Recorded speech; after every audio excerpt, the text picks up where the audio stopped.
ఇప్పుడు టీడీపీ మేనిఫెస్టోలోను మీ వైసీపీ మేనిఫెస్టోలో ఒక రకంగా ఉంటే టీడీపీలో అన్ని చేస్తామని అంటున్నారు. ఇదే ఇప్పుడు ఒక వ్యక్తి యొక్క క్రెడిబిలిటీ దేని మీద డిపెండ్ అంటే చెప్పండి. గతంలో నువ్వేం చేసావు అనే దాన్ని బట్టి నీ క్రెడిబిలిటీ ఉంటుంది.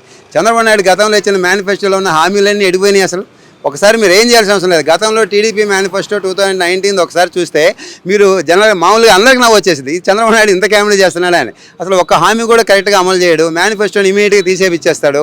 At the same time Jagan government విషయానికి వస్తే ఏవో 1-2 కొన్ని అన్ఇంపార్టెంట్వి కొన్ని చేయలేక కొంచెం కన్ఫ్యూజ్గా ఉన్నాయి, కాంట్రవర్సీ తప్ప దాదాపు 90% జగన్ మేనిఫెస్టోని అమలు చేశాడు.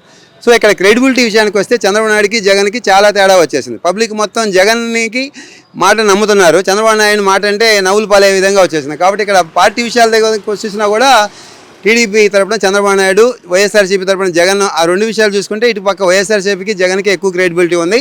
అట్ ద సేమ్ టైం ఇక్కడ లోకల్గా చలనశెట్టి సునీల్ గారికి బాగా పాజిటివ్గా ఉంది. కాబట్టి చలనశెట్టి సునీల్ గారు ఈజీగా గెలవబోతున్నాయని నా అభిప్రాయం. పిఠాపురం పరిస్థితి ఏంటి సార్? గీతా గారు ఆపోజిట్ పవన్ కళ్యాణ్ గారు ఇప్పుడు సినీ ఇండస్ట్రీ వాళ్ళు దిగుతున్నారు.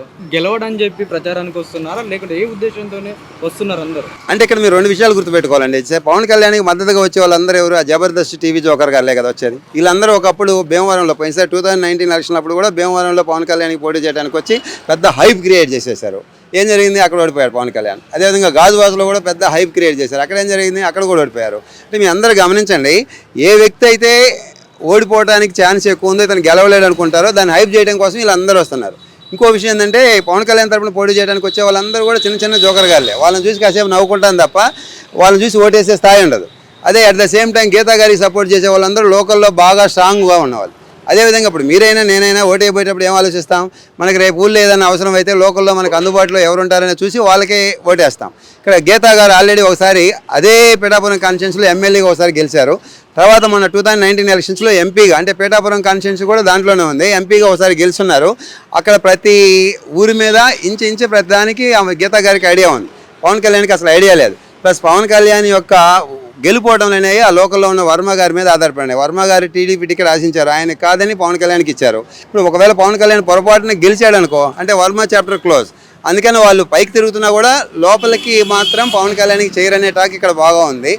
అదేవిధంగా పవన్ కళ్యాణ్ విషయానికి వస్తే ఆయన ఎక్కడ నిలబడ్డా కూడా ఆయన నవ్వుల పాలు అవుతానే ఉన్నాడు. లోకల్లో అడుగడున్న పబ్లిక్లో పవన్ కళ్యాణ్ని సపోర్ట్ చేసే వాళ్ళు చిన్న చిన్న జోకర్లు ఏదో కాసేపు అడావిడి చేసిపోతున్నారు తప్ప లోకల్లో ఏ మండలంలో కూడా పవన్ కళ్యాణ్ కనీస స్థాయిలో కూడా పోటీ ఇవ్వలేడు, ఖచ్చితంగా ఓడిపోబోతున్నాడు అనేది గ్రౌండ్ రిపోర్ట్. ఇది నేను చాలామందిని అడిగి కనుక్కున్నారు. ప్లస్ ఇక్కడ లోకల్ రిపోర్ట్ కూడా అదే ఉంది.